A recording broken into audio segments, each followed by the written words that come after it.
Modern physics semiconductor वाले section अपन cover कर लेते हैं, तो ध्यान से सुनिएगा। चलिए हम कंटिन्यू करते हैं मॉडर्न फिजिक्स वाले सेक्शन से, ठीक है ना। उसके बाद नीतीश सर आके फिर 2-3 चैप्टर आपका संभाल लेंगे, ठीक है।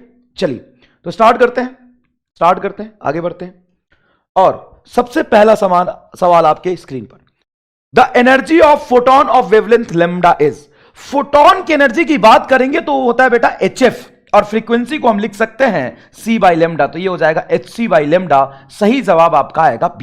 याद रखिएगा, एनर्जी ऑफ लाइट की हम बात करते हैं तो वो होता है NHF। एनर्जी ऑफ लाइट की बात करते हैं तो क्या होता है NHF। एक फोटोन की बात करते हैं तो होता है HF। लेमडा बढ़ाते हैं एनर्जी कम हो जाता है, लेमडा कम करते हैं एनर्जी बढ़ जाता है। Energy is inversely proportional lambda, HC by lambda. Option number B is your correct. फटाफट बताइए क्या लग रहा है आंसर, फटाफट बताइए क्या लग रहा है answer. Yes, B is your correct answer. बहुत बढ़िया, चले आगे बढ़े। ओके, नेक्स्ट सवाल आपके सामने। The metal surface is illuminated by the light of given intensity and frequency to the cause photo emission. Given intensity and frequency का light photo emission करा रहा है। If the intensity of the illumination is reduce to 1/4, intensity को पहले के compare में 1/4 कर दिया of the original value, then maximum kinetic energy of the emitted photoelectron will be maximum kinetic energy। आपको मैंने फोटो इलेक्ट्रिक इफेक्ट पढ़ाया था तो कितनी जोरदार तरीके से समझाया था। एनर्जी मतलब एनर्जी जो एनर्जी पे डिपेंड करेगा, नंबर मतलब नंबर जो नंबर पे डिपेंड करेगा। कितने लोगों ने वो क्लास करी थी, फटाफट बताइए कितने लोगों ने वो क्लास किया था।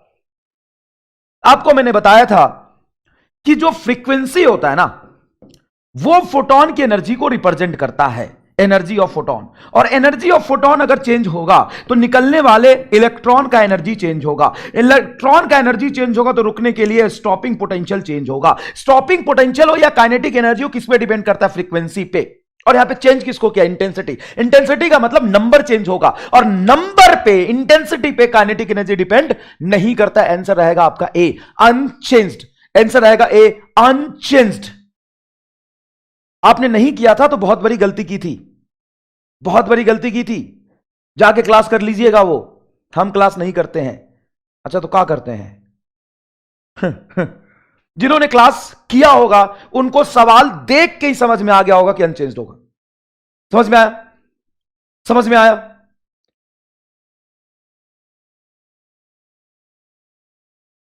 यहां पे सर इतना प्यार से पढ़ाते हैं, हम हर जगह प्यार से ही पढ़ाते हैं भाई, कहां मैंने किसको डांट दिया, हर जगह प्यार से पढ़ाते हैं। Photo electric effect is the phenomena in which photons come out of a metal. नहीं, फोटो इलेक्ट्रिक इफेक्ट में फोटोन गिरता है मेटल पे, उसके वजह से इलेक्ट्रॉन निकलता है। ये फोटोन कम आउट गलत, फोटोन कम आउट गलत, electron come out metal with a constant velocity. ना कांस्टेंट वेलोसिटी थोड़ी निकलता है, हर निकलने वाले इलेक्ट्रॉन की स्पीड अलग अलग होती है। तो electron come out with metal with a different velocity not greater than a certain value which depends only on the frequency of the incident light. तो आपका सही जवाब क्या हो जाएगा, डी। सही जवाब क्या हो जाएगा, डी। समझ आया। चलिए नेक्स्ट देखिए। When the electromagnetic radiation is incident on the surface of a metal, maximum kinetic energy of the photoelectron depends। मैं नहीं, सुनिएगा ध्यान से सुनिएगा, एनर्जी पे डिपेंड करता है। मैक्सिमम काइनेटिक एनर्जी किस पे डिपेंड करेगा, फ्रीक्वेंसी पे। ऑप्शन आपका आएगा ए। अगर आपने क्लास नहीं किया था तो मैं 1 मिनट में समरी लिख देता हूं, ध्यान से सुनिएगा। देखिए फ्रीक्वेंसी का मतलब होता है एनर्जी ऑफ फोटोन, क्योंकि E बराबर HF, energy of photon.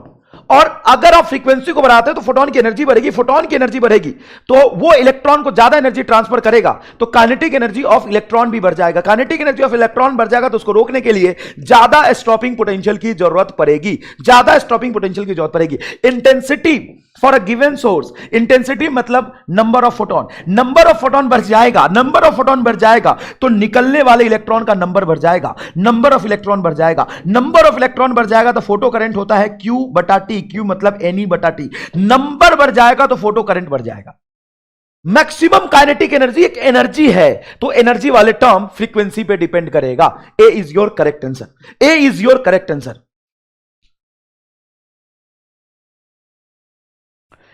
Your correct answer. समझ आया।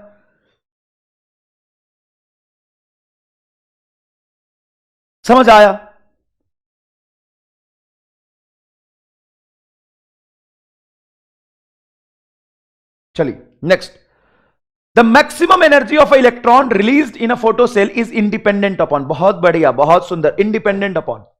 तो maximum energy of electron independent upon frequency of the incident light, नहीं इस पे तो डिपेंड करता है, इंटेंसिटी पे डिपेंड नहीं करता, nature of the cathode surface इस पे डिपेंड करता है। कैसे डिपेंड करता है? तो देखिए बेटा, फोटोन की एनर्जी ईवी, उसने आके इलेक्ट्रॉन को एनर्जी दिया, इलेक्ट्रॉन कुछ वर्क फंक्शन में खर्च करता है और बचे हुए से लेके बाहर निकलता है। तो काइनेटिक एनर्जी ऑफ इलेक्ट्रॉन किस बात पे डिपेंड करता है? तो काइनेटिक एनर्जी जो हम आइडियल कंडीशन में लेते हैं, मतलब maximum kinetic energy E-5 photon की एनर्जी और वर्क फंक्शन पे डिपेंड करता है। तो इसका सही जवाब क्या होगा? Intensity of the incident light. Intensity मतलब नंबर, इंटेंसिटी मतलब नंबर। क्या जवाब दे रहे बच्चे? सी कह रहे हैं बच्चे। Nature of the cathode surface से पे डिपेंड नहीं करता। अबे भाई, वर्क फंक्शन कोई चीज होती है, नाम सुना है? वर्क फंक्शन कोई चीज होती है, नाम सुना है? वर्क फंक्शन पे तो डिपेंड करता है।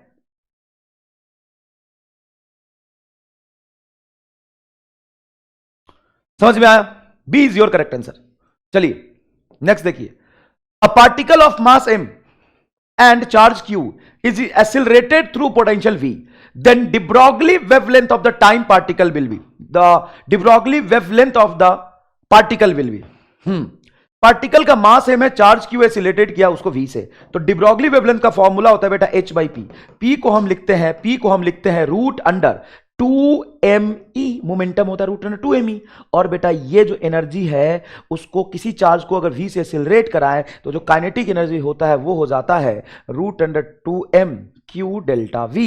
तो h बटा root under 2m q delta v, ये रहा आपका C correct answer. C is your correct answer. एकदम सही जवाब है, एकदम सही जवाब है। C is your correct answer. Next देखिएगा, the number of photon of frequency इतना एंड रेडिएशन ऑफ एनर्जी इतना विल बी, एनर्जी इतना जूल एनर्जी विल बी। तो देखिए एनर्जी बराबर क्या होता है? NHF। सर NHF कैसे लिखा? NHF कैसे लिखा? आपने तो पहले HF लिखा था। HF एक फोटोन की एनर्जी है, तो टोटल n फोटोन की एनर्जी होगी NHF। टोटल एनर्जी उसने बोला 6.62 जूल, तो 6.62 joule. n is number of photon. h क्या होता है? h होता है 6.62 इंटू 10 टू द पावर -34, और फ्रीक्वेंसी इसने दिया 10 का पावर 14। इससे ये कटेगा, हाँ ये कैंसिल होगा। और ध्यान से देखेंगे आप, तो इधर आ गया 1 is to n into 10 to the power 20, yes 20 -20 sorry, तो उस तरफ जाके +20 हो जाएगा 10 to the power 20। C is your correct answer. क्या कह रहे बच्चे? C is your correct answer, बहुत बढ़िया, C is your correct answer. Next, the de Broglie wavelength lambda is proportional to the mass de Broglie wavelength lambda is equal to h by mv, inversely proportional to mass। तो ये गलत है, proportional to impulse गलत है, inversely proportional to impulse एकदम सही है, does not depends upon impulse गलत है बेटा। impulse होता है change in momentum, है ना? तो आप कह सकते हो lambda is equal to h by p, तो lambda is equal to h divided by delta p, है ना? देखो एक्चुअल में मोमेंटम बदलोगे तो lambda बदलेगा, अरे भाई मोमेंटम बदलोगे तो lambda बदलेगा, और चेंज इन मोमेंटम को हम इंपल्स कहते हैं। तो क्या हो गया? Inversely proportional to impulse. MR sir नाम है, हाँ एमआर सर नाम है मेरा, और कुछ? एमआर सर नाम है, और कुछ बता रहे हो कि पूछ रहे हो? बताओ। अगर आप मोमेंटम देखो, चेंज इन मोमेंटम, मोमेंटम को चेंज करोगे तो लैम्डा चेंज होगा। Which of the following is chargeless. Chargeless particle कौन सा इसमें? फोटोन। फोटोन है क्या? हाँ फोटोन, फोटोन चार्जलेस होता है। यह बेटा बिहार बोर्ड में 2 बार पूछा है, PYQ का सवाल है, PYQ का सवाल है, बिहार बोर्ड में 2 बार पूछा है, 2 बार, 2 बार पूछा है। समझ में आया? समझ में आया? 2 बार पूछा है। Next, the work function of the metal is the energy of the electron to enter into the metal, the energy of the production excel, minimum energy required, minimum energy for the electron to come out from the metal surface, इसी को हम work function कहते हैं। और work function different metal के लिए अलग अलग होता है। तो उसका सही जवाब जाएगा सी। बहुत बढ़िया, बहुत बढ़िया, C. Let P and E denoted the linear momentum and energy of the photon for the another photon of the smaller wavelength, then for another photon of smaller wavelength. अच्छा अच्छा अच्छा, P and E denoted the linear momentum and energy of the photon, है ना? किसी एक photon के लिए momentum energy है। For another photon smaller of smaller wavelength, दूसरा फोटोन जिसका वेवलेंथ कम है उसका मोमेंटम और एनर्जी क्या होगा? तो बेटा आप एनर्जी जानते हैं, ई बराबर होता है एच सी बाई लेमडा, और मोमेंटम होता है बेटा एच बाई लेमडा। मोमेंटम भी इनवर्सली प्रोपोर्शनल लेमडा और एनर्जी भी इनवर्सली प्रोपोर्शनल लेमडा। ये अगर कम करेंगे तो दोनों बढ़ेगा, both P and E increase. देखते हैं कितने बच्चों का जवाब सही है। सी कह रहे बच्चे पी डिक्रीजेस ई इंक्रीजेस। गलत, गलत है बे, गलत है, गलत है। चाहे मोमेंटम हो या एनर्जी हो, दोनों वेवलेंथ के इनवर्सली प्रोपोर्शनल होता है। हाँ, और नहीं तो क्या। चलो, when intensity of incident light increases, intensity मतलब नंबर, नंबर बढ़ेगा तो नंबर बढ़ेगा, फोटो करंट इंक्रीजेस। यस, ये आंसर है। मैं अगला सब ऑप्शन भी नहीं पढ़ूंगा। नंबर बढ़ेगा तो नंबर बढ़ेगा। काइनेटिक एनर्जी एनर्जी है, एनर्जी है, बात खत्म। नंबर बढ़ेगा तो नंबर बढ़ेगा। बता बता, बोल। हां हां हां। Next, rest mass of photon is, rest mass of photon होता है जीरो। मूविंग मास फोटोन का होता है, लेकिन रेस्ट मास क्या होता है? जीरो। रेस्ट मास फोटोन का क्या होता है? जीरो। रेस्ट मास, सुन सुन, रेस्ट मास जीरो होता है। तो सर मूविंग मास कहां से आ गया? मूविंग मास होता है, मूविंग मास होता, देख मैंने बोला था energy of photon is Priyanka Chopra, याद है? अभी अभी कल पढ़ा था, energy of photon is Priyanka Chopra. तो भाई साहब मोमेंटम क्या हो जाएगा? मोमेंटम हो जाएगा sir E by C. Momentum क्या हो जाएगा? E by C. और मोमेंटम को लिखते हैं mass into speed, mass M और फोटोन का स्पीड सी। सी को नीचे ले जाएंगे तो ई बटा सी स्क्वायर। तो गलती मत करना, यह है मूविंग मास ऑफ फोटोन। तो मूविंग मास अगर पूछे, फोटोन का मूविंग मास अगर पूछे तो याद रखना ई बाई सी स्क्वायर, और रेस्ट मास पूछे तो जीरो, रेस्ट मास पूछे तो जीरो। समझ में आ गया? समझ में आ गया? समझ में आ गया? चलो next next next. A point source of light is used in a photoelectric effect. If the source is removed farther from the emitting metal, then stopping potential will be. सुनो, अगर आप एक मेटल प्लेट पर इस source से light fall करा रहे हो तो लाइट की फ्रीक्वेंसी मान लीजिए एफ है। अगर डिस्टेंस डबल करोगे तो भी लाइट की फ्रीक्वेंसी तो उतनी आएगी। हां, लाइट की फ्रीक्वेंसी सेम तो लाइट की एनर्जी सेम, लाइट की एनर्जी सेम तो निकलने वाले फोटोन की एनर्जी सेम तो निकलने वाले इलेक्ट्रॉन की एनर्जी सेम, इलेक्ट्रॉन की एनर्जी सेम तो उसके लिए रोकने के लिए स्टॉपिंग पोटेंशियल सेम। मेरे हिसाब से विल रिमेन कांस्टेंट होगा सी। मेरे हिसाब से सी आंसर होगा, मेरे हिसाब से सी आंसर होगा। सर कैमरा टूट जाएगा।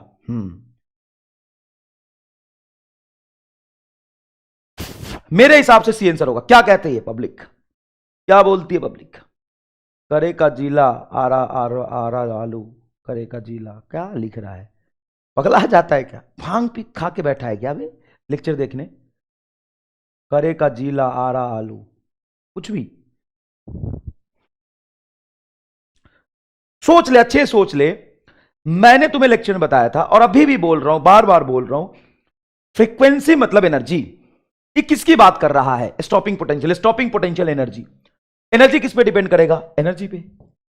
और दूर ले जाने से फ्रीक्वेंसी चेंज नहीं होगा तो एनर्जी चेंज नहीं होगा।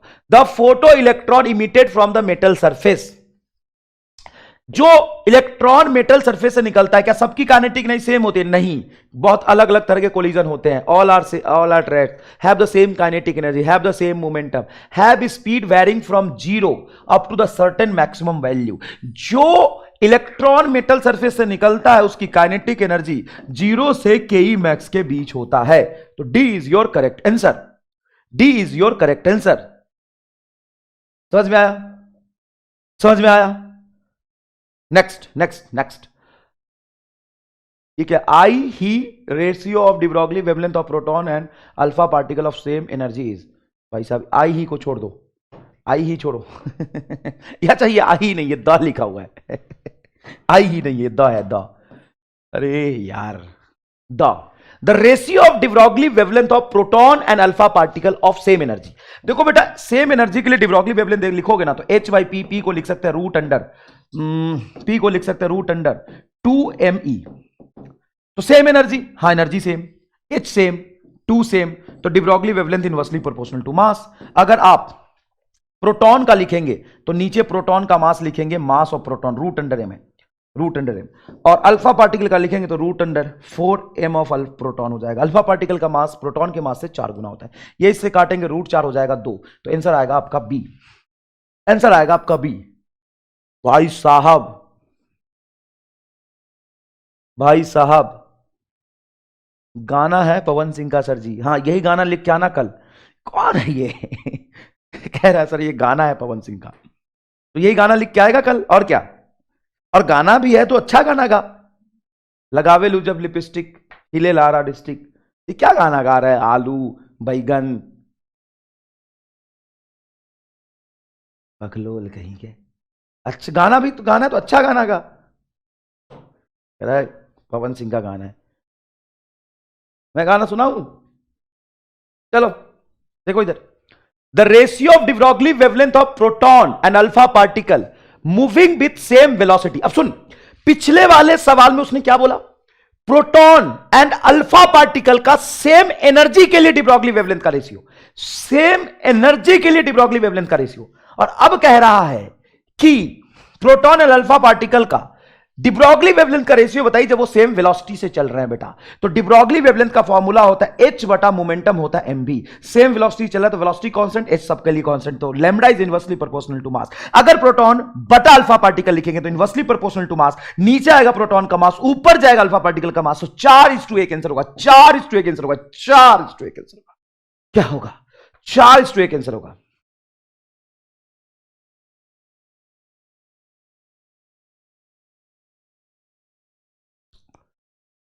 समझ में आया?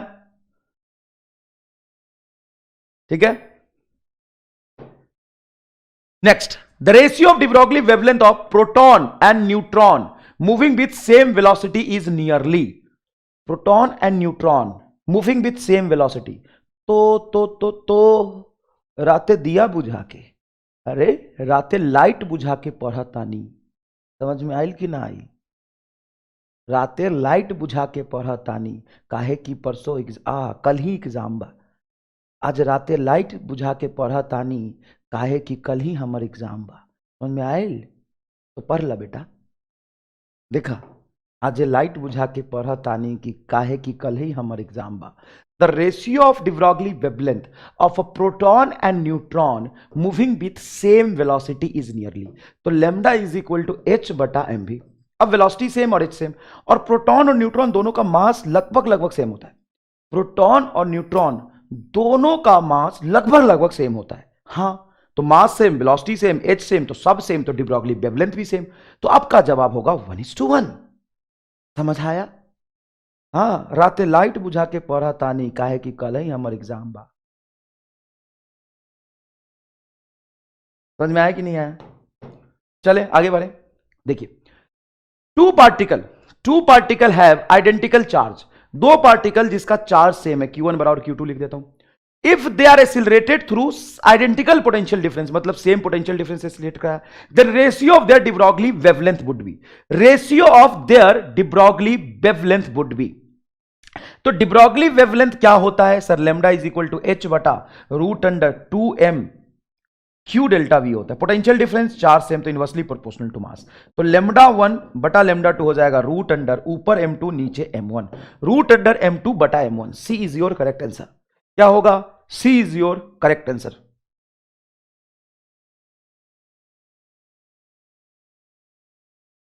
सी इज योर करेक्ट आंसर।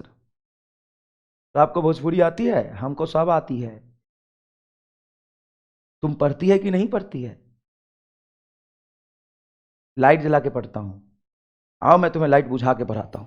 आओ लाइट बुझा के पढ़ाता हूं। लो बताओ ये समझ में आया कि नहीं आया? अब अगला सवाल आपके सामने, a photon in motion has a mass. लो आ गया सवाल, photon in motion has a mass. अगर एक फोटोन मोशन में है तो उसका मास क्या होगा? फोटोन का मूविंग मास ऐसे निकालेंगे, E बराबर PC, तो P PC, तो P बराबर हो जाएगा EC। हाँ सर, P को क्या लिख सकते हैं sir? Momentum mass into speed, और फोटोन का स्पीड c होता है, तो E बाई C, तो m बराबर हो जाएगा E by C square, E by C square, है ना। और E को लिख सकते हैं आप h न्यू बटा सी स्क्वायर, तो D is your correct answer, h new बटा सी स्क्वायर। बताओ क्या रहा आपका जवाब? एच न्यू बटा सी स्क्वायर, एच न्यू बटा सी स्क्वायर। क्या होगा आंसर? एच न्यू बटा सी स्क्वायर।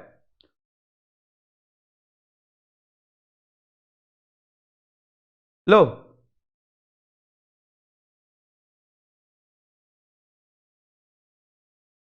सही समझ आया कि नहीं है? एच न्यू बटा सी स्क्वायर, एच न्यू बटा सी स्क्वायर। देखो, find the ratio of de Broglie wavelength of proton and alpha particle of same energy. Same energy के लिए बेटा अभी अभी हमने कराया था, प्रोटॉन और अल्फा पार्टिकल के लिए सेम एनर्जी के लिए लिखेंगे तो लेमडा इज इक्वल टू लिखेंगे एच बटा root under 2m E.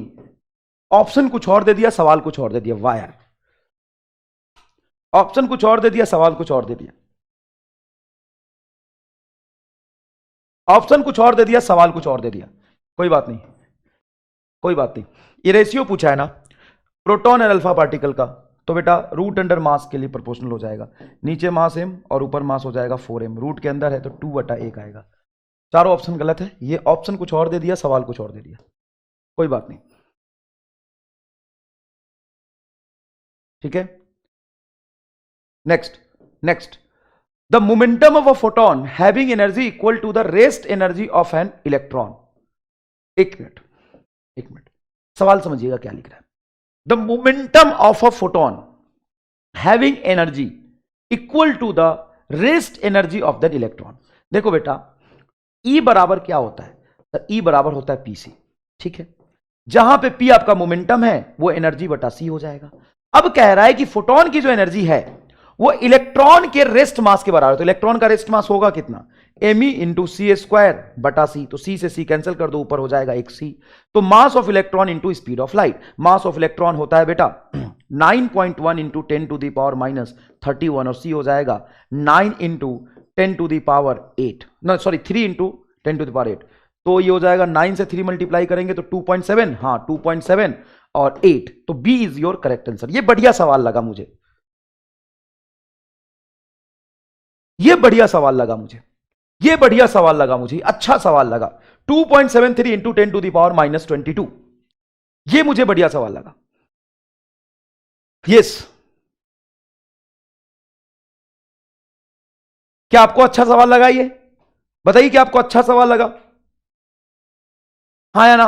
The wavelength of the matter wave is independent upon, wavelength of the matter wave is independent upon, wavelength होता है lambda is equal to H बटा M V. तो velocity पे तो depend करता है, मास पे depend करता है, मोमेंटम पे डिपेंड करता है, चार्ज पे डिपेंड नहीं करता। आई दादा, ये भी सवाल बहुत जोरदार था यार, ये भी सवाल बहुत जोरदार था।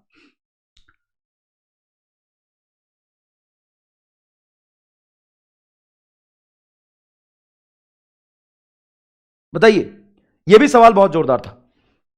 क्या आंसर हो जाएगा? Charge. Next, the energy of emitted photon of electron depends upon, energy of emitted photon, photo electron, अच्छा energy of emitted photo electron in depend upon, ये फोटो इलेक्ट्रिक इफेक्ट का सवाल है, फोटो इलेक्ट्रिक इफेक्ट का सवाल है। किस पे डिपेंड करता है?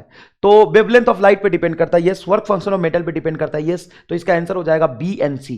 दो आंसर आ रहा है इसमें, बिल्कुल दो आंसर आ रहा है। मैं आपको बता देता हूं, फोटोन की एनर्जी होती है बेटा एच एफ, हाँ तो उसको हम लिख सकते हैं फोटोन की एनर्जी को H C by lambda is equal to 5 minus plus kinetic energy.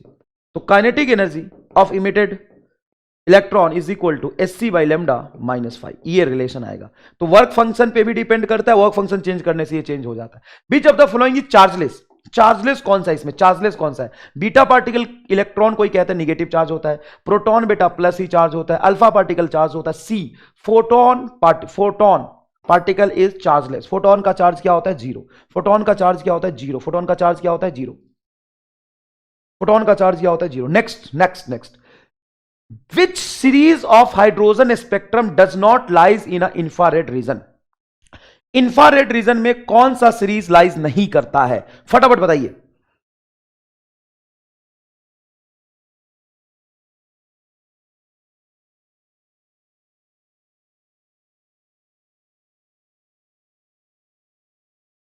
बताइए फटाफट बताइए,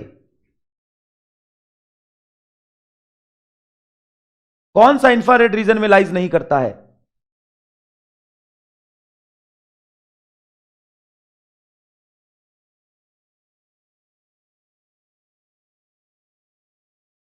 कौन सा इंफ्रारेड रीजन में लाइज नहीं करता है? Yes, D. कौन सा इंफ्रारेड रीजन में लाइज नहीं करता है? लाइमन सीरीज कौन से रीजन में लाइज करता है? लाइमन सीरीज, लाइमन सीरीज कौन से रीजन में लाइज करता है? इंफ्रारेड, अल्ट्रावायलेट, अल्ट्रावायलेट रीजन में, तो ये विजिबल में लाइज नहीं करेगा। D, D Lyman series, yes. Next,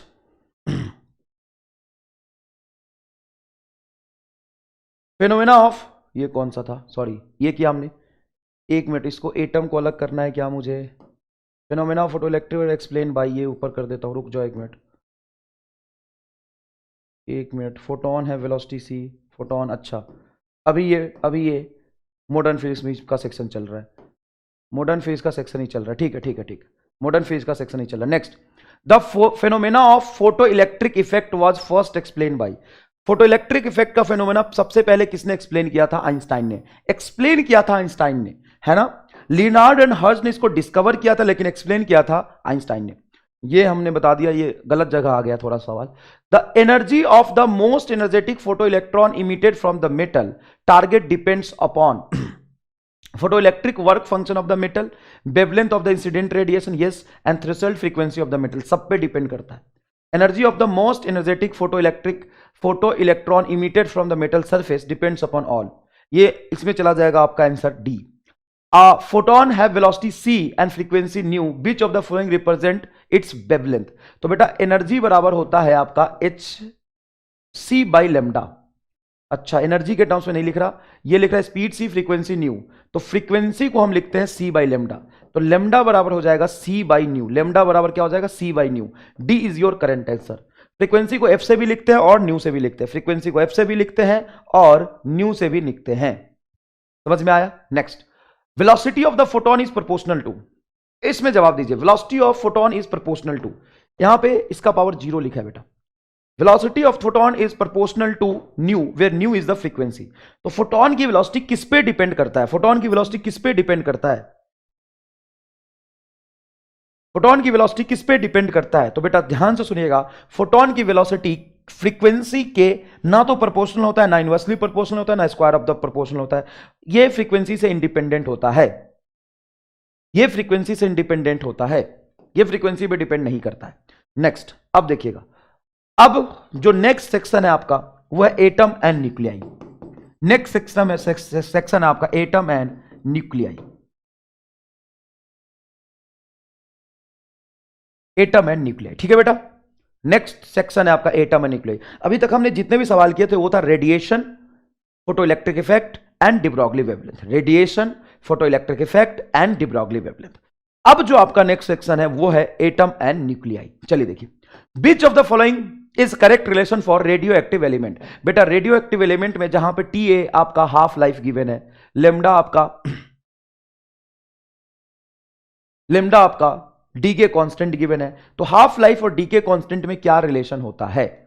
half life और डीके कांस्टेंट में क्या रिलेशन होता है? ये दोनों ऑप्शन फिर से सेम लिख दिया, सुनो ध्यान से, 0.693 बटा lambda, D is your correct answer. देखो टी हाफ लाइफ जो होता है ना बेटा, वो होता है ln2 बाई लेमडा, ln2 की वैल्यू होती है 0.693 बटा लेमडा, तो D is your correct answer, D is your correct answer, समझ में आया? D is your correct answer, ठीक है। चलो next next next, the relation between lambda and T half is, अच्छा lambda and T half is, तो T half is equal to ln2 by lambda होता है, T half is equal to ln2 by lambda होता है, ये आपका आ जाएगा।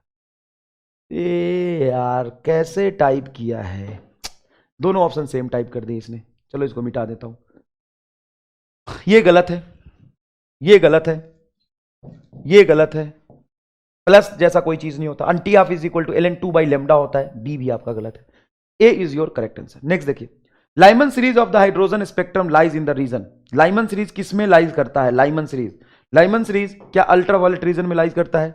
Lyman series किस में लाइज करता है?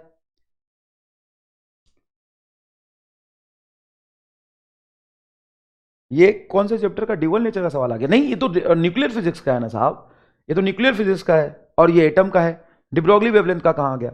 लाइमन सीरीज किस में लाइज करता है? अल्ट्रावायलेट रीजन में लाइज करता है क्या?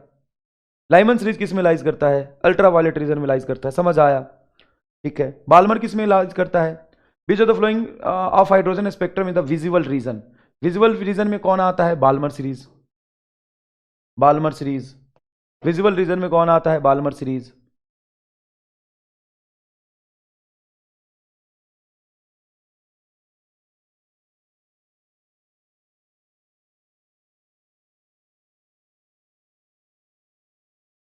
बी सही है क्या?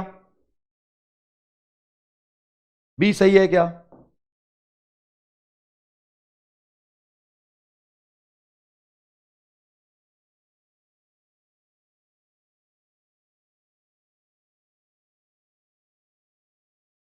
चलिए नेक्स्ट देखिए, नेक्स्ट देखिए, नेक्स्ट देखिए।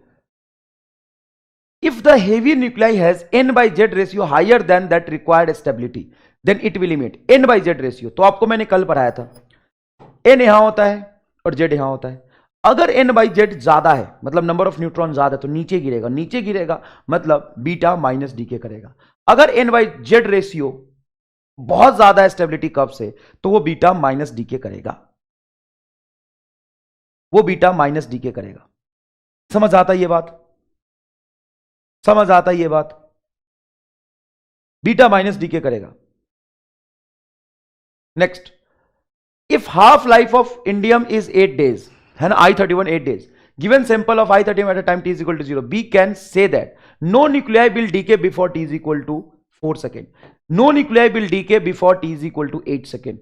All nuclei will decay before t is equal to 16 seconds. All nuclei कैसे decay हो जाएगा यार? A given nuclei may decay at t is equal to 0. D is your correct answer. देखो half life उसका दिया हुआ है, तो कब डीके करेगा एग्जैक्ट हम समय नहीं बता सकते। वो एग्जैक्टली कब डीके करेगा ये समय हम नहीं बता सकते। समझ में आया कि नहीं आया? तो अगर उसका हाफ लाइफ 8 days है, तो वो 8 दिन में आधा हो जाएगा, ये हम बात बता सकते हैं। 8 दिन में आधा हो जाएगा।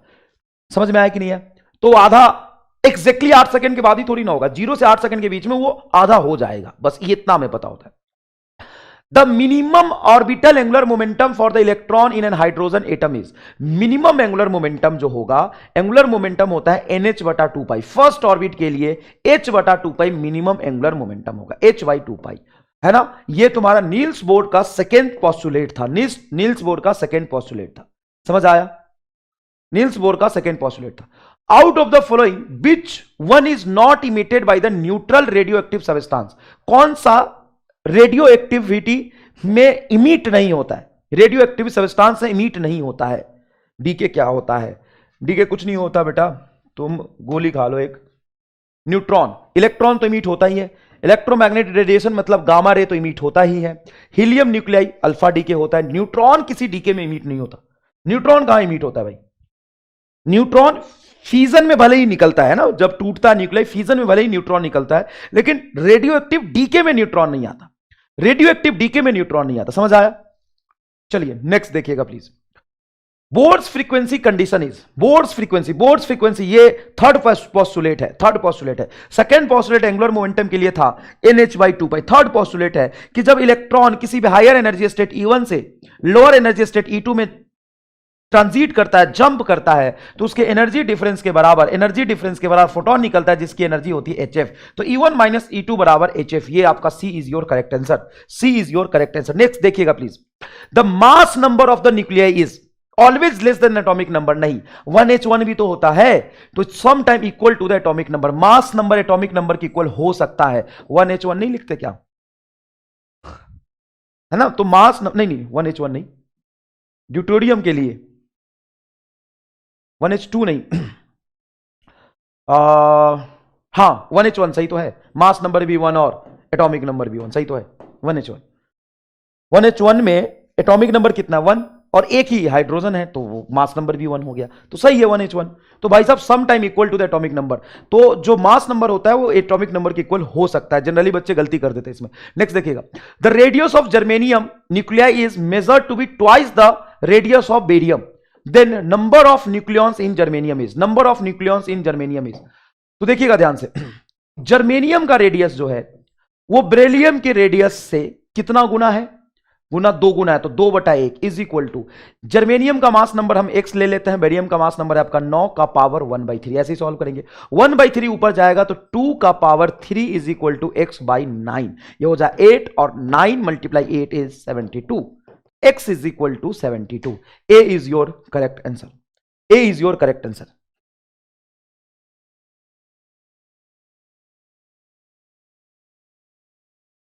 आई live in Muzaffarpur, live in Muzaffarpur.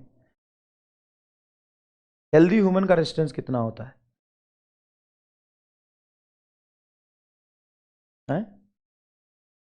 Milli ohms ना, हाँ, क्योंकि कंडक्टर जैसा बिहेव करता है ना वो तो। If in a nuclear fusion process the mass of the fusing nuclei m1 and m2 and the mass of the resultant nuclei is m3, है ना, दो फ्यूजिंग न्यूक्लियाई m1 और m2 ऐड होके m3 बना रहा है। तो इसमें बेटा एनर्जी रिलीज होता है क्या? हाँ, एनर्जी रिलीज होता है। एनर्जी रिलीज कैसे होता है? तो मास डिफरेंस आएगा कुछ, मतलब m3 का मास कम होगा, m1 प्लस m2 का मास ज्यादा होगा m3 से, m1 प्लस m2 का मास ज्यादा होगा m3 से। सी इज योर करेक्ट आंसर। देखो बेटा, चाहे फिजन हो या फ्यूजन हो, दोनों ही केस में एनर्जी क्या होता है? रिलीज होता है। चाहे फ्यूजन हो या फिजन हो, दोनों ही केस में एनर्जी क्या होता है? रिलीज होता है। समझ में आया कि नहीं आया? समझ में आया कि नहीं आया? Next, neutrino is a particle, sorry neutrino, हाँ neutrino, neutrino is a particle. Neutrino कैसा पार्टिकल है? तो has no charge and no spin, has no charge but has spin, it charge like electron and has spin. नहीं, neutrino chargeless है, chargeless है, chargeless है, massless है, और उसका स्पिन होता है क्या? नहीं, न्यूट्रिनो स्पिनलेस है, न्यूट्रिनो स्पिनलेस है। प्रोटॉन और न्यूट्रॉन का स्पिन होता है, लेकिन न्यूट्रिनो का स्पिन नहीं होता। तो मेरे हिसाब से इसका आंसर जाएगा A, has no charge and no spin, has no charge and no spin. D कह रहा है has no charge but has mass nearly equal to that of proton. नहीं नहीं नहीं, ये मासलेस है, मास इसका प्रोटॉन के बराबर नहीं होता, मास इसका प्रोटॉन के बराबर नहीं होता, ये मासलेस होता है। नेक्स्ट देखिएगा please, source of solar energy is nuclear fusion. कहां गया? डी। सोलर एनर्जी का सोर्स, सोलर एनर्जी का जो सोर्स है वो फ्यूजन है बेटा, nuclear fusion, nuclear fusion. If the half life of radio activity is T, then the fraction होता है, न्यूट्रिनो का स्पिन होता है क्या? सॉरी बेटा, ये थोड़ा सा इंफॉर्मेशन बेस्ड कंसेप्ट है। न्यूट्रिनो का स्पिन होता है तो हमें याद रखना पड़ेगा has no charge but has spin. B होगा आपका आंसर, सॉरी बी होगा आपका आंसर, सॉरी। ये याद रखने वाली बात है थोड़ी सी कि न्यूट्रिनो का चार्ज तो नहीं होता, सही बात है, इसका स्पिन होता है, हैज स्पिन। न्यूट्रिनो का स्पिन होता है, जैसे वो इलेक्ट्रॉन का plus minus half spin define करते हैं ना, उसी तरह से न्यूट्रिनो का भी स्पिन होता है। नेक्स्ट देखिए, इंफॉर्मेशन है बस, हमें याद रखने की बात। If the half life of radio activity T, then the fraction that would remain after time t/2। अगर आपका सबस्टांस का हाफ लाइफ टी है, हाफ लाइफ कितना है? टी है, then fraction that would remain after half time of half life. तो देखो, remaining number of nuclei का जो फॉर्मूला होता है, मान लीजिए इनिशियल आपका n है, तो रिमेनिंग नंबर ऑफ न्यूक्लियाई का फॉर्मूला होता है बटा 2 का power n, where n is number of half life, number of half life, half life where n is number of half life. तो ये क्या कह रहा है? अगर t आपका हाफ लाइफ है तो कितने देर बाद पूछ रहा है? t/2, मतलब कितना हाफ लाइफ हो गया? आधा, हाफ लाइफ का भी आधा। तो यहां पे n की वैल्यू हाफ पुट करेंगे तो ये हो जाएगा n बटा 2 का पावर हाफ। अब ये आपसे रिमेनिंग पूछा है, रिमेनिंग पूछा है, हां, fraction that would remaining, fraction that would remaining. तो फ्रैक्शन का मतलब होता है रिमेनिंग बटा इनिशियल, तो n बटा √2 बटा इनिशियल आपका क्या है? n से n कैंसिल हो जाएगा, 1 बटा √2। तो आपका सही जवाब आएगा ए, आपका सही जवाब आएगा ए, है ना, सही जवाब क्या आएगा आपका? ए। बढ़िया सवाल था ये, बढ़िया सवाल था ये। नेक्स्ट देखिए, half life of Bi is 5 days. How much time, in how much time इतना part of the sample will decay? इतना डीके हो गया तो बचा कितना? बचा कितना? बचेगा 1/8। 7/8 अगर डीके हो गया तो बचेगा कितना? 1/8। और 1/8 टाइम्स बचेगा, ये कितने देर की बात है? तो देखो बेटा, अगर मैं n लेता हूं तो कितने देर बाद आधा हो जाता है? एक हाफ लाइफ के बाद। कितने बाद 1/4 हो जाता है? 2 हाफ लाइफ के बाद। और 3 हाफ लाइफ के बाद n0/8 हो जाएगा। तो 1/8 टाइम्स कितने हाफ लाइफ के बाद हो रहा है? 1 2 3 हाफ लाइफ। और हाफ लाइफ इसका अगर 5 डेज है तो 3 से मल्टीप्लाई करेंगे तो आंसर क्या आ जाएगा? 15 डेज। आंसर क्या आ जाएगा? 15 डेज। क्लियर है ये बात? क्लियर है ये बात? नेक्स्ट देखिए, after 1 alpha and 2 beta emission. 2 beta emission कहने का मतलब 2 बीटा माइनस इमिशन की बात कर रहा है, ठीक है ना? तो अल्फा डीके में मास नंबर 4 से कम होता है और बीटा डीके में मास नंबर कम नहीं होता। तो मास नंबर रिड्यूसेस बाई क्या हो जाएगा? 4। Mass number reduces by 4। Option number B ही सही होगा। देखो बेटा, बीटा डीके में मास नंबर कम नहीं होता, अल्फा डीके में ही मास नंबर कम होता है। अल्फा डीके में ही मास नंबर कम होता है। समझ में आया? समझ में आया? नेक्स्ट देखिए, the minimum angular momentum of electron in hydrogen atom, अभी अभी बताया मैंने, h/2 पाई। h/2 पाई का है ही नहीं। h/2 पाई होता है बेटा। h/2 ऑप्शन नंबर ई सही है। h/2 pi. Next, the atomic number and mass number for the specimen are Z and A respectively. The number of neutron in the atom will be A-Z। ये आपका PY 2017 Bihar board का paper है, 17-16 का paper है। A-Z is your correct answer. During the time during which amount of radio active substance becomes half of its initial amount is called half life. वो time जिसके बाद radio active substance का amount आधा हो जाता है उसी को तो हाफ लाइफ कहते हैं। Which of the following represent the decay, नहीं, which of the following represent the alpha decay. Alpha decay को कौन सा रिप्रेजेंट कर रहा है? सवाल गलत लिखा है, मैंने दिया था सवाल, ये बिहार बोर्ड का PYQ है। कौन से अल्फा डीके को रिप्रेजेंट कर रहा है? तो बेटा अल्फा डीके में मास नंबर 4 से कम होता है। मास नंबर 4 से कम कौन रिप्रेजेंट कर रहा? तो देखो यहां पे मास नंबर 4 से बढ़ा रहा, गलत है ये। यहां पे मास नंबर 4 से बढ़ा रहा, गलत है ये। यहां पे मास नंबर 4 से घटा रहा, सही है। इधर अल्फा पार्टिकल सही है। एटॉमिक नंबर 2 से घटना चाहिए, ये भी गलत है। ऑप्शन नंबर ए सही हो जाएगा। ऑप्शन नंबर ए सही हो जाएगा। ऑप्शन नंबर ए सही हो जाएगा, ठीक है ना? कितने लोगों का जवाब ये है? नेक्स्ट देखिए, विच of the following is not a fundamental particle. Fundamental particle कौन नहीं है? Alpha particle. Neutrino, electron, proton को तो हम फंडामेंटल मान ही लेते हैं, तो अल्फा फंडामेंटल नहीं है। Which of the following transition in hydrogen atom emit photon of lowest frequency. Lowest frequency के लिए लोएस्ट एनर्जी होना चाहिए। देखो n is equal to 1, yes, n is equal to 2, n is equal to 3 और n is equal to 4। जैसे से ऊपर जाता है गैप कम हो जाएगा, गैप कम हो जाएगा तो एनर्जी कम हो जाएगी। अब कंपेयर कर लेते हैं, 1 से 2 में तो एनर्जी ज्यादा होगा, गैप ज्यादा होता है। 4 से 3, 4 से 3 ये हुआ, 4 से 2 तो एनर्जी गैप इसका डिफरेंस ज्यादा, 3 से 1 और ज्यादा। देखो इसका एनर्जी ज्यादा होगा, इसका भी ज्यादा होगा, इसका ज्यादा होगा। सबसे कम एनर्जी डिफरेंस इसका है, सबसे एनर्जी कम डिफरेंस इसका, तो फ्रीक्वेंसी डिफरेंस सबसे कम इसका होगा। किसका का होगा बेटा? 4 से 3। C is your correct answer. ये थोड़े से लॉजिकल सवाल है, C is your correct answer, ठीक है ना? नेक्स्ट देखिएगा, the nuclear radius as compare to the atomic radius is the order of 10⁻⁵। Nuclear radius क्या होता है? फर्मी मीटर में। और एटॉमिक रेडियस क्या होता है? एंगस्ट्रम में। तो डिवाइड करोगे तो 10⁻⁻5 ही तो आ रहा है यार। यस, नेक्स्ट देखिए, two nuclei which are not identical but have the same number of nucleons represent. Two nuclei which are not identical but have same number of nucleons, मतलब मास नंबर सेम है, तो isobar. Isotones मतलब neutron same, isotope मतलब proton same, है ना? तो same mass number मतलब isobar. Nuclei, nucleus represent by the symbol ZAX has. Z होता है तुम्हारा एटॉमिक नंबर, ए होता है मास नंबर, और प्रोटॉन नंबर हो जाता है A-Z, सॉरी न्यूट्रॉन नंबर हो जाता है A-Z। तो A-Z न्यूट्रॉन और Z proton. B is your correct answer. बहुत छोटे छोटे सवाल है, बहुत छोटे छोटे और अच्छे सवाल है ये सब। B is your correct answer. Next, which of the following is not a fundamental particle. Fundamental particle कौन नहीं है? अरे यार ये क्या है? पेनिकल, इलेक्ट्रॉन, प्रोटॉन, न्यूट्रॉन, तो ये पता नहीं क्या लिखा है। Next, beta rays are deflected in. देखो बीटा रेज का मतलब होता है बेटा इलेक्ट्रॉन मोशन। ग्रेविटेशनल गिलेट, decay constant, time period only in magnetic field. Beta rays are deflects in magnetic field में। डिफ्लेक्ट तो होगा लेकिन ओनली लिखना गलत है। ग्रेविटेशनल ग्लेड, ग्रेविटेशनल फील्ड में भी डिफ्लेक्ट हो सकता है, क्योंकि बीटा रेज में मास तो है ही ना साहब। बीटा रेज में मास तो है ही ना, फास्ट मूविंग इलेक्ट्रॉन होता है। तो beta raise deflects in gravitational field होना चाहिए ये।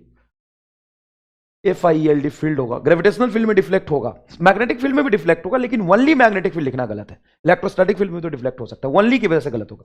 The energy required to knock out the electron in the third orbit of a hydrogen atom. बेटा थर्ड ऑर्बिट में एनर्जी कितनी होती है? तो टोटल एनर्जी होती है third orbit minus 13.6 divided by 9 electron volt. अब उसको निकालने के लिए मुझे कितना एनर्जी देना पड़ेगा? तो मुझे तो उतना ही पॉजिटिव एनर्जी देना पड़ेगा, उतना ही पॉजिटिव एनर्जी देना पड़ेगा, ठीक है ना? ये कंफ्यूज किसके लिए बोल रहे? क्लास कब तक चलेगा? ठीक है, तू यही टाइप करता रहा बस, आधा घंटा सो ले, फिर देख लेना चल रहा है कि नहीं चल रहा। इलेक्ट्रिक और मैग्नेटिक फील्ड, ग्रेविटेशनल फील्ड में तो डिफ्लेक्ट हो सकता है। बताइए आंसर क्या होगा? ये B, 13.6 divided by 9, 13.6 divided by 9, उतना ही एनर्जी आप पॉजिटिव में देंगे ना।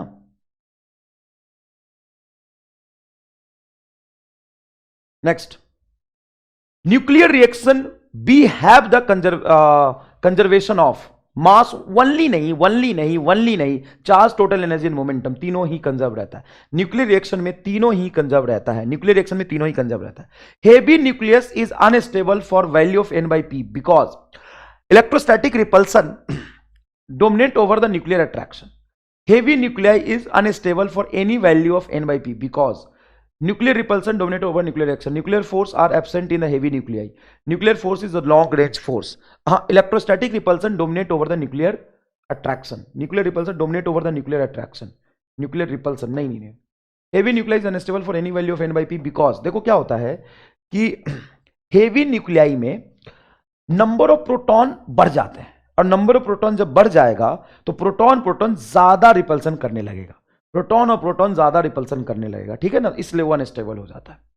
Absolute zero temperature, yes. Next one is semiconductor, semiconductor है ना, एक छोटा सा चैप्टर बचा है सेमीकंडक्टर, जिसमें प्योर सेमीकंडक्टर, डोपिंग और डायोड एंड ट्रांजिस्टर और गेट के सवाल पूछे जाते हैं, ठीक है। चलिए नेक्स्ट देखिए, absolute zero temperature pure germanium and silicon are. देखो बेटा, एब्सोल्यूट जीरो टेम्परेचर पे जो जर्मेनियम एंड सिलिकॉन के इलेक्ट्रॉन होते हैं, सेमीकंडक्टर जो इलेक्ट्रॉन होते हैं सारे ही वैलेंस बैंड में होते हैं, कंडक्शन बैंड में एक भी इलेक्ट्रॉन नहीं होता है। तो आइडियल इंसुलेटर जैसा बिहेव करता है, बहुत इंपॉर्टेंट बात है, ये आपको याद रखना है। जीरो टेम्परेचर पे silicon and germanium ideal insulator जैसा बिहेव करता है। Which of the following represent NAND gate. NAND gate क्या होता है? नैंड गेट होता है बेटा AND plus NOT, AND plus NOT, ये होता है नैंड गेट। तो एंड बताइए कहां है? सर ये रहा आपका एंड, और उसके आगे लगाए नॉट, तो ये हो गया NAND. A is your correct answer, A is your correct answer. फटाफट बताइए, फटाफट बताइए, फटाफट बताइए। बच्चे सी कह रहे हैं, नैंड है ना भाई साहब, पहले का जवाब का सी कह रहे हैं क्या? हाँ, आइडियल इंसुलेटर, बहुत बढ़िया। ये क्या हो जाएगा? ए। इसमें क्या हो जाएगा? ए। नेक्स्ट देखिए, P type semiconductor is neutral uncharged. देखो बेटा, चाहे पी टाइप सेमीकंडक्टर हो या एन टाइप सेमीकंडक्टर हो, है ना, जितने हम फ्री इलेक्ट्रॉन बनाते हैं उतने ही डोनर आयन आते हैं जो कि पॉजिटिव होता है, और पी टाइप में जितने एक्सेप्टर आयन होंगे उतने ही पॉजिटिवली चार्ज होल क्रिएट होते हैं। तो चाहे पी टाइप हो या एन टाइप हो, दोनों न्यूट्रल होता है, याद रखिएगा।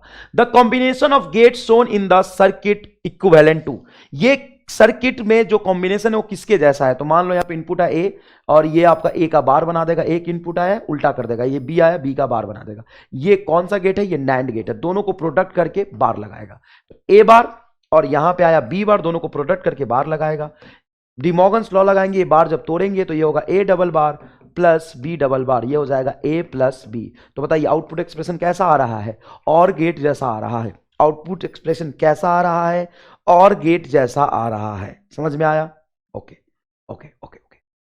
ये गेट कौन सा है? देखो बेटा, जब पीछे इस तरह का एरो लगा हो, इस तरह का एरो लगाओ, मतलब ये दिख तो और जैसा रहा है लेकिन पीछे एक और डंडा ऐसे लगाओ ना, तो ये एक्सॉर गेट होता है। ये क्या होता है? एक्सॉर गेट होता है। नेक्स्ट देखिएगा, consider the junction diode is ideal, then value of current through the resistance 300 ohm is. सबसे पहले तो हमें यह देखना पड़ेगा कि ये डायोड आइडियल है तो फॉरवर्ड वाइस में कनेक्टेड है कि रिवर्स वाइस में। बेटा डायोड का पीछे वाला जो पोर्शन होता है पी टाइप होता है और आगे वाला पोर्शन एन टाइप होता है। तो जो पीछे वाला पोर्शन मैंने लगाया है वो -4 वोल्ट लोअर पोटेंशियल पे लगा है। अगर पी को तुम लोअर पोटेंशियल दोगे और एन को हायर दोगे तो रिवर्स वाइस में जाएगा, और रिवर्स वाइस में करंट को कंडक्ट नहीं करता है। तो यहां से करंट कितना पास करेगा? 0। करंट कितना पास करेगा? 0। समझ आया ये बात? नेक्स्ट देखिएगा, with the increase of temperature the resistivity of semiconductor decreases. इसका temperature coefficient of resistivity negative होता है। कंडक्टर में टेम्परेचर बढ़ाने से रेसिस्टिविटी बढ़ जाता है, लेकिन सेमीकंडक्टर में टेम्परेचर बढ़ाने से रेसिस्टिविटी क्या होता है? डिक्रीज होता है। Let NP be the number of hole and conduction electron in a extrinsic semiconductor. Extrinsic मतलब डोपिंग कर दिया, तो नंबर ऑफ इलेक्ट्रॉन और होल बराबर नहीं होंगे। लेकिन कौन सा डोपिंग किया ये सवाल में मेंशन नहीं है, सवाल में मेंशन नहीं है। अगर कौन सा डोपिंग किया ये सवाल में मेंशन ही नहीं है तो हम कह सकते हैं कि ये इक्वल नहीं होगा, है ना। अगर पी टाइप होता तो होल ज्यादा होता, एन टाइप होता तो इलेक्ट्रॉन ज्यादा होता। और जंक्शन डायोड मतलब PN junction diode in which of the P और N section is made very thin, can be used to convert light energy into electrical energy, then the diode is called a junction diode in which one of the p or n section is made very thin, patla, can use to convert light energy into electrical energy। हाँ, उसको कौन सा diode कहेंगे? Photo diode तो photon को absorb करता है। Light emitting diode, zener diode तो वोल्टेज रेगुलेटर की तरह यूज होता है। सोलर सेल में एक हम यूज नहीं करते, बहुत सारा करते हैं। तो मेरे हिसाब से लाइट इमिटिंग डायोड होगा। नहीं, लाइट इमिटिंग डायोड में तो हम थिन नहीं बनाते, सोलर सेल आ जाएगा, क्योंकि एक सेक्शन हम इसमें क्या बना देते हैं? वेरी थिन, पतला हम बनाते हैं सेक्शन को। ये सोलर सेल में हम ऐसा करते हैं, ठीक है भाई। इसका आंसर हो जाएगा सोलर सेल, इसका आंसर हो जाएगा सोलर सेल। सोलर सेल में हम थिन रखते हैं, बिल्कुल सही जवाब है solar cell. Yes, solar cell, बच्चे कह भी रहे हैं solar cell. Light emitting diode में ऐसा नहीं करते। Material is suitable for the solar cell is, material is suitable for the solar cell is gallium arsenide. Light emitting diode के लिए हम गैलियम आर्सेनाइड यूज करते हैं, और इसके लिए सोलर सेल के लिए भी हम गैलियम आर्सेनाइड ही यूज करते हैं। क्योंकि इसका जो बैंड गैप होता है ना, बैंड गैप होता है वो होता है कुछ 1.4 इलेक्ट्रॉन वोल्ट के ऑर्डर में, 1.4 इलेक्ट्रॉन वोल्ट के ऑर्डर में। Zener diode is used for, zener diode हम यूज करते हैं वोल्टेज स्टेबलाइजर की तरह, वोल्टेज स्टेबलाइजर की तरह जेनर डायोड यूज होता है। रेक्टिफायर की तरह तो हम सिंपल डायोड यूज करते हैं, एम्पलीफायर तो हम ट्रांजिस्टर यूज करते हैं, है ना। जेनर डायोड को हम स्टेबलाइजर की तरह यूज करते हैं। गिवन सिंबल रिप्रेजेंट, ये सिंबल किस गेट को रिप्रेजेंट कर रहा है? बेटा देखो, ए का ये आएगा ए बार, ये बी का आएगा बी बार, और ये इसको प्रोडक्ट करके बार लगाएगा, मतलब ये और गेट आ गया। ऐसा सवाल अभी हमने किया था, अभी अभी मैंने ऐसा सवाल किया था, ठीक है ना, अभी अभी ऐसा सवाल किया था। द गिवन सिंबल रिप्रेजेंट, अरे ये तो रिपीट हो गया यार, ये रिपीट हो गया, सॉरी। नेक्स्ट देखिएगा please. Diffusion current in PN junction is greater than the drift current in magnitude if the junction is forward बाइस। देखो बेटा, जब आप फॉरवर्ड बाइस में पीएन जंक्शन डायोड को लगाते हैं तो डिफ्यूजन करंट बढ़ता है ना, और रिवर्स बाइस में ड्रिफ्ट करंट ज्यादा होता है। रिवर्स वाइस में drift current is greater than diffusion current. तो याद रखिएगा, रिवर्स वाइस में डिफ्यूजन ज्यादा होता है एंड फॉरवर्ड वाइस में रिवर्स वाइस में ड्रिफ्ट ज्यादा होता है, फॉरवर्ड वाइस में डिफ्यूजन करंट ज्यादा होता है। To obtain a P type germanium semiconductor it must be doped with, देखो पी टाइप सेमीकंडक्टर के लिए हम पेंटावैलेंट इंप्योरिटी यूज करते हैं, पेंटावैलेंट इंप्योरिटी यूज करते हैं तभी वो पी टाइप बनता है, और ट्राईवैलेंट हम मिलाते हैं तो वो एन टाइप बनता है। इसका आंसर क्या हो जाएगा? फास्फोरस। आंसर क्या हो जाएगा इसका? Phosphorus. Phosphorus is a pentavalent impurity, phosphorus is a pentavalent impurity, ठीक है भाई साहब। चलिए नेक्स्ट देखिएगा। The energy gap for insulator, insulator का जो एनर्जी गैप होता है वो 3 इलेक्ट्रॉन वोल्ट से ज्यादा होता है। ये तो सेमीकंडक्टर के ऑर्डर का हो गया, ये तो कंडक्टर के लिए हो गया बहुत कम, ये सेमीकंडक्टर का है। सेमीकंडक्टर का 1 इलेक्ट्रॉन वोल्ट के आसपास होता है, ठीक है ना। 3 इलेक्ट्रॉन वोल्ट से जो ज्यादा होता है वो इंसुलेटर के लिए होता है, 3 इलेक्ट्रॉन वोल्ट से जो ज्यादा होता है वो इंसुलेटर के लिए होता है। Which of the following is correct for the fundamental gate. हाँ, ये last year PYQ Bihar board का। फंडामेंटल गेट किसको बोलते हैं? फंडामेंटल बोर्ड गेट बोलते हैं जो फंडामेंटल 3 ऑपरेशन होता है, एंड ऐड करने के लिए, और ऐड करने के लिए, एंड प्रोडक्ट करने के लिए, और नॉट गेट इनवर्स करने के लिए। तो आपका जो सही जवाब आएगा वो आएगा एंड और नैट। नैंड और नॉर जो होता है ना बेटा, वो यूनिवर्सल गेट होता है। अगर आपसे पूछे कि यूनिवर्सल गेट कौन कौन सा होता है तो नैंड और नॉट, और फंडामेंटल गेट होता है एंड और not. A truth table is given, which of the following has a this type of truth table. किस गेट का ये ट्रूथ टेबल होगा? तो याद करने की कोशिश करो, ये क्या कर रहा, 0 0 पे 1 दे रहा, 1 0 पे 0, 0 1 पे 0, 1 1 पे 1। तो आपको ऐसा नहीं लग रहा कि ये और का उल्टा है यार? देख, और होता तो क्या होता, और होता तो 0 0 प्लस 0, और होता a प्लस b होता, तो इसका ट्रूथ टेबल कैसा होता? 0 प्लस 0 0, 1 0 1, 0 1 1, 1 1 1। तो ये और का क्या है? उल्टा। और का उल्टा क्या होता है? नॉर। और का उल्टा क्या होता है? नॉर। कितने बच्चे जवाब दे रहे हैं इसका? क्या कह रहे हैं? ए। चलिए इधर देख, this symbol represent NAND gate. देखो ना, ये एंड है, देखो पिछवाड़ा इसका जब सीधा हो ना, ये एंड होता है, और आगे गोला लगा दिया तो ये क्या हो जाएगा? नैंड।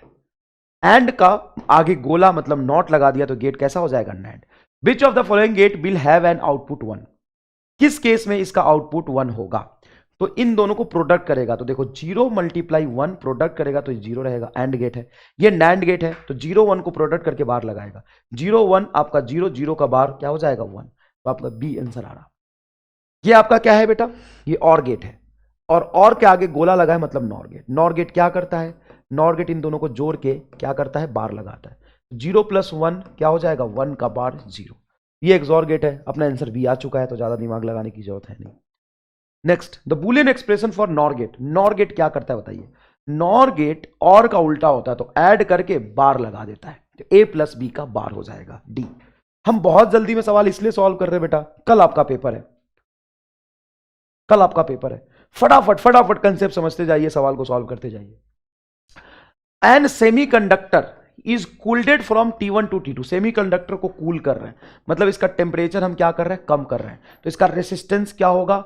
इसका रेसिस्टेंस क्या होगा? तो इसका रेसिस्टेंस बढ़ जाएगा।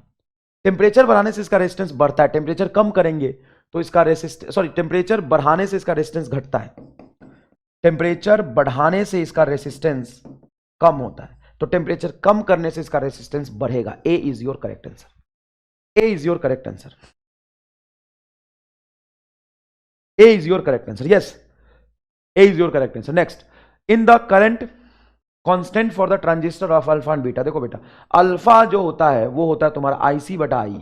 तो अल्फा 1 से कम हो गया क्योंकि I की वैल्यू हमेशा ज्यादा होती है IC से, और IC ज्यादा होता है बेटा IB से। ये रिलेशन आपको याद रखना है। तो आप कह रहे हैं कि साहब आपका IC क्या है? ज्यादा है, कम है, और I ज्यादा है, तो अल्फा 1 से कम होगा। और बीटा होता है बेटा IC बटा IB, और IC आपका ज्यादा है IB से, तो ये 1 से ज्यादा आएगा। बीटा 1 से ज्यादा, अल्फा 1 से कम, बीटा 1 से ज्यादा, अल्फा 1 से कम। B is your correct answer.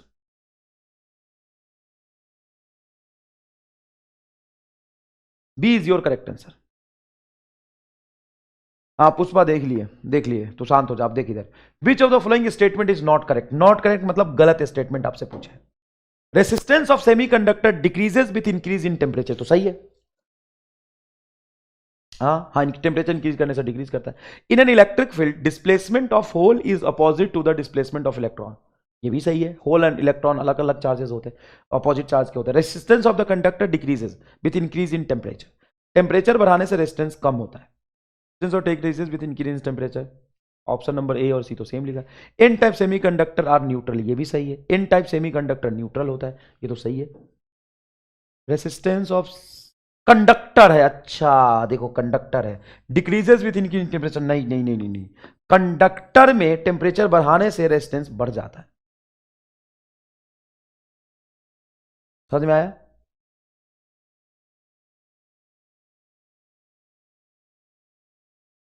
समझ में आया? कंडक्टर में टेम्परेचर बढ़ाने से रेजिस्टेंस बढ़ जाता है। Where P and Q have the same resistance at ordinary room temperature, when heated resistance of P increases and Q decreases. तो टेम्परेचर बढ़ाने से कंडक्टर का रेजिस्टेंस, टेम्परेचर बढ़ाने से कंडक्टर का रेजिस्टेंस बढ़ता है और सेमी कंडक्टर का रेजिस्टेंस घटता है। पी का बढ़ा तो पी कंडक्टर है और क्यू सेमी कंडक्टर है। P is conductor and Q is semi conductor.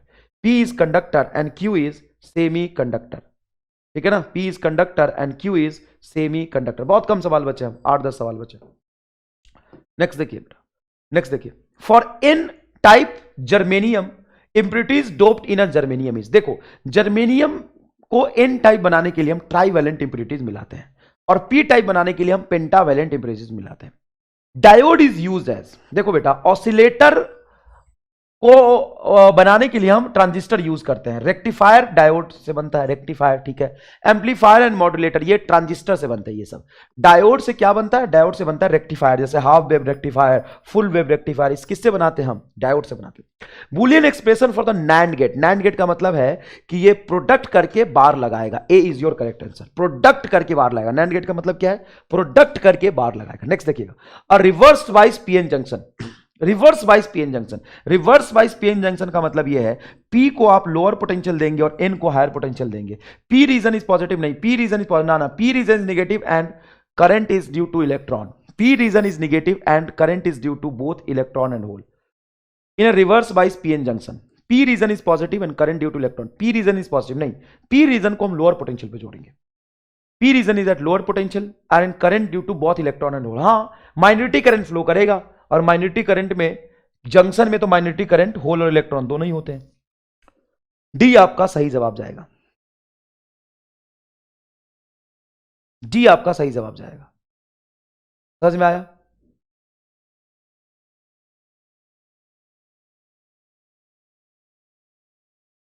समझ में आया?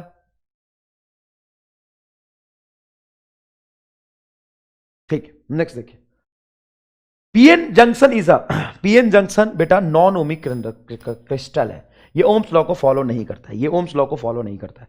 इन a PN junction higher potential is inside and lower potential is P side. देखो यहां पे ये पीएन जंक्शन की बात कर रहा है, ये फॉरवर्ड रिवर्स की बात नहीं कर रहा बेटा। पीएन जंक्शन डायोड जब हम बनाते हैं तो ये पी टाइप में बहुत सारे होल होते हैं, एन टाइप में बहुत सारे इलेक्ट्रॉन होते हैं। यहां पे जो आयंस क्रिएट होते हैं एन की तरफ वो पॉजिटिव होता है और पी की तरफ निगेटिव आयंस होते हैं। तो बेटा एन हायर पोटेंशियल पे होता है और लोअर और पी लोअर पोटेंशियल पे होता है। Higher potential at N side and lower potential at P side. ठीक है भाई, ठीक है। Next, in an insulator the forbidden gap between valence band and conduction band. Insulator में अभी हमने बताया मैंने आपको, forbidden gap is the order of 5 electron volt के ऑर्डर में होता है। मेगा इलेक्ट्रॉन वोल्ट तो गैप बहुत ज्यादा हो गया, मेगा इलेक्ट्रॉन वोल्ट बहुत ज्यादा, इलेक्ट्रॉन वोल्ट 3 इलेक्ट्रॉन वोल्ट से ज्यादा होता है।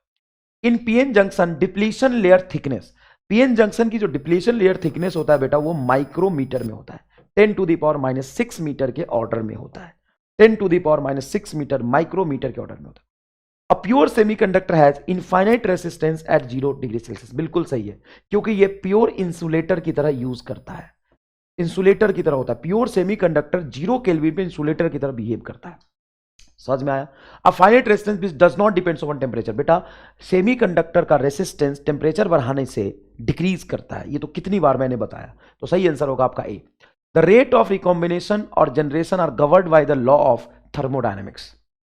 मास action law, mass action law thermodynamics पे बेस्ड होता है, ठीक है ना। तो हमें याद रखना है कि जो हम डोपिंग करते हैं वो कांस्टेंट टेम्परेचर पे करते हैं। समझ में आया कि नहीं है? ठीक है, नेक्स्ट देखिए बेटा, n type semiconductor is electrically, अभी मैंने बताया कि पी टाइप सेमीकंडक्टर हो या एन टाइप सेमीकंडक्टर हो या आपका इंट्रिंसिक सेमीकंडक्टर हो, वो न्यूट्रल ही रहता है, ठीक है, वो न्यूट्रल ही रहता है। On increasing temperature, on increasing temperature the specific resistance of semiconductor, temperature बढ़ाने से इसका जो स्पेसिफिक रेसिस्टेंस है वो कम होता है। अच्छा, ये कम इसलिए होता है कि जब हम टेम्परेचर बढ़ाते हैं ना, टेम्परेचर बढ़ाते हैं ना, बढ़ा रहा है ना, इंक्रीजिंग टेम्परेचर, हाँ, तो इलेक्ट्रॉन होल पेयर बढ़ जाता है, जिससे चार्ज कैरियर बढ़ जाता है। क्या होता है बेटा? चार्ज कैरियर बहुत बढ़ जाता है।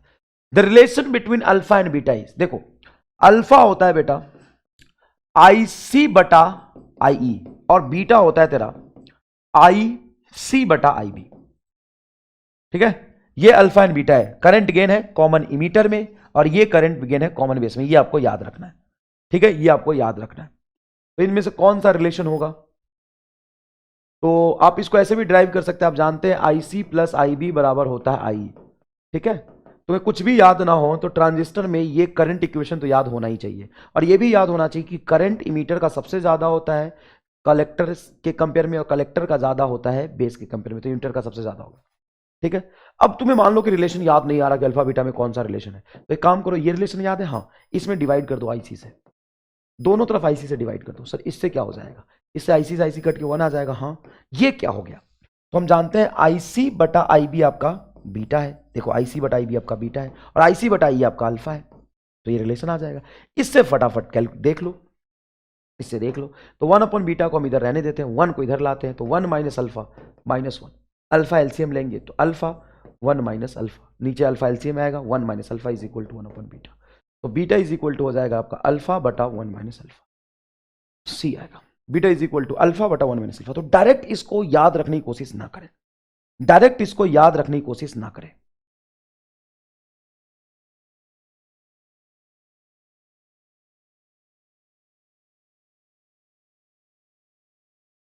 ट्रूथ टेबल याद नहीं रहता तो बूलियन अलजेब्रा याद कर ले, ट्रूथ टेबल याद नहीं रहता तो बूलियन अलजेब्रा याद कर ले। राहुल कुमार सर फिर से, बेटा तेरा फिर से के चक्कर में ना 50 सवाल पीछे निकल गया, जो आगे है ना उसको ध्यान से देख, बता गई। बोर्ड भी फिर से ही देगा तू, चिंता मत कर, अगले साल की बोर्ड की तैयारी कर, इस साल तेरे पास का है नहीं। I1, I2, I3 are the length of the emitter, base and collector. तो याद रखना, कलेक्टर का लेंथ सबसे ज्यादा होता है, उसके बाद इमीटर का लेंथ होता है और फिर बेस का लेंथ होता है। हम ट्रांजिस्टर में कलेक्टर का लेंथ सबसे ज्यादा रखते हैं और इमीटर का करंट सबसे ज्यादा होता है, इमीटर का करंट सबसे ज्यादा होता है ना। सबसे लेंथ कम किसका होता है, बेस का, और सबसे करंट कम किसका होता है, बेस का। तो बेस का करंट भी कम और लेंथ भी कम, तो याद रखिएगा करंट का दोनों ही कम होता है, करंट का दोनों ही कम होता है। समझ में आया। The adjoining logic symbol S is equivalent to, ये दो लॉजिक गेट है, ये किसके इक्विवेलेंट है, ये किसके इक्विवेलेंट है। तो बेटा यहां से ए और बी इनपुट दिया, ये कौन सा गेट है सर, ये नैंड गेट है, सही बात है। ये कौन सा गेट है, ये भी नैंड गेट है, लेकिन ये सिंगल इनपुट नैंड गेट है, एक ही इनपुट को यहां पे दिया है। ए और बी जब यहां से आएगा तो ये होगा ए डॉट बी का बार, और ये नैंड गेट जो भी इनपुट देंगे उसको उल्टा कर देगा। देखो ये इनपुट यहां है और यहां, तो ये आउटपुट आएगा आपका ए डॉट बी का बार, ये इनपुट आए इसका बार उल्टा कर देगा, तो ये बचेगा A dot B. A dot B मतलब AND gate, B is your correct answer, AND gate. समझ में आया। Next, which of the following represent forward bias diode. Forward bias diode कब होता है, जब आप पी को हायर पे रखते हैं, फॉरवर्ड बाइस पी को हायर पे रखते हैं और एन को लोअर पोटेंशियल पे रखते हैं, पी को हाई और एन को लो। तो ये आपका आंसर होगा। देखिए पी को आप हाई रख रहे हैं और एक मिनट रुक जाइए, पी को तो आपने 3 वोल्ट दिया लेकिन यहां 5 वोल्ट दे दिया, तो ये रिवर्स वाइस हो गया। ये -2 वोल्ट पी को लो और इधर हाई नहीं हुआ, ये हो गया ए। देखो इधर 0 volt is higher than -2 volt, 0 volt is higher than -2 volt. तो ए जो है आपका कॉम्बिनेशन वो फॉरवर्ड 22 में होगा, किसमें होगा, फॉरवर्ड 22 में होगा।